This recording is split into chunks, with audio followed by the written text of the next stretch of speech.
In the 10th one we have to find the inverse of each of the matrices. यहाँ पे अगर exist करे तो exist कैसे चेक करेंगे, डिटर्मिनेंट a निकालेंगे, एक्सपैंड करते हैं फर्स्ट रो के अलॉन्ग, तो 1 लिया हमने, फर्स्ट टर्म ली, तो हमने फर्स्ट रो और फर्स्ट कॉलम को एलिमिनेट करना है and this would be the determinant. 2 - 2 - 3 4 आए. सेंटर में हमें पता है कि बीच वाली वैल्यू के आगे माइनस लगाना होता है, देन वी हैव -1. उसके बाद हमने फर्स्ट रो हटाई, सेकंड कॉलम हटाया, 0 3 - 3 4 वुड बी लेफ्ट.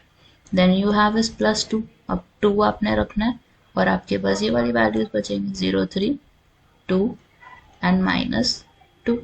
अब यहाँ पे इसको सॉल्व करें पूरे को तो हमें क्या आंसर मिलता है वो देखते हैं.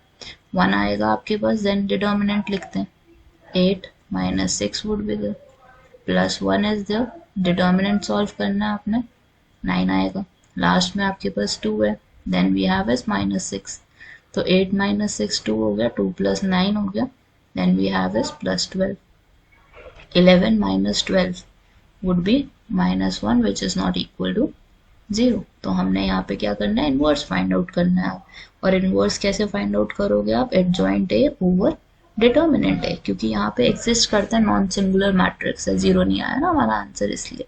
सो सबसे पहले हम A11 निकालेंगे.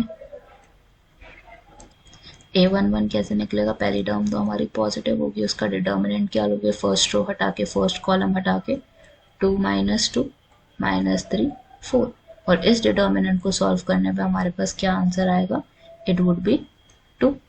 ठीक है, A12 अब हमने निकालना, तो माइनस का साइन आएगा आगे, डिटर्मिनेंट कौन सा आएगा, फर्स्ट रो हटाया सेकंड कॉलम हटाया, तो हमारे पास वैल्यू क्या बनती है, A12 के लिए फर्स्ट रो हटाने पे सेकंड कॉलम हटाने पे 0 3 - 3 4. तो आपके पास आंसर फाइनली क्या आएगा यहाँ पे, इट वुड रिजल्ट इनटू 0 और 4 0 हो जाएगा हमारा. देन वी वुड हैव 0 +9 हो गया, लेकिन आगे माइनस का साइन है तो -9 हो जाएगा. A13 हमने फाइंड आउट करना है, तो it would be a positive term.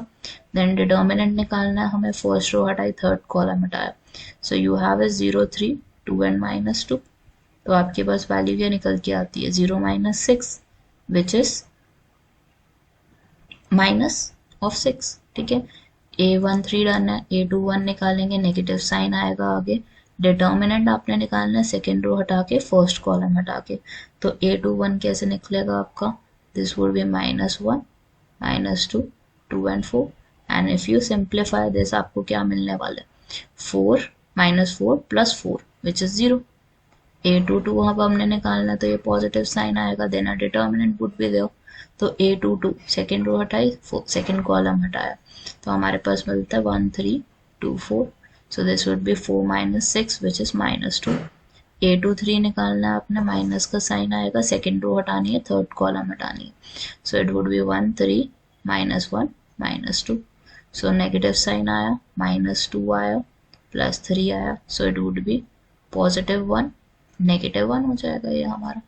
A31 हमें फाइंड आउट करना है, तो हमारे पास पॉजिटिव साइन आएगा, डिटर्मिनेंट लिखना है हमें, थर्ड रो हटाई फर्स्ट कॉलम हटाया, so -1 2 2 and -3 would be there. तो हमारे पास निकल के क्या आता है इसके लिए answer, it would be 3 - 4 which is -1. A32 निकालना है हमें, तो हमारे पास माइनस साइन आएगा, then determinant would be there, third row हटाई सेकंड कॉलम हटाया, so it would be 1 0 2 and -3. तो हमारे पास क्या आता है, पॉजिटिव ऑफ 3. A33 निकालना, पॉजिटिव साइन आएगा, then determinant would be there, third row हटाई थर्ड कॉलम हटाया, so you have is 1 0 -1 and 2. तो आपके पास क्या आता है, निकल के 2 आता है.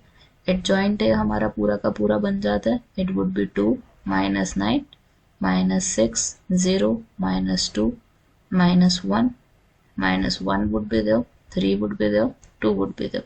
डिवाइड किससे करना है हमें, it would be divisible with determinant of A, और डिटर्मिनेंट ऑफ ए हमने क्या निकाला था, -1. तो हमारी ये वैल्यू जो है वो क्या बनती है, इनवर्स बनती है किसी भी चीज की.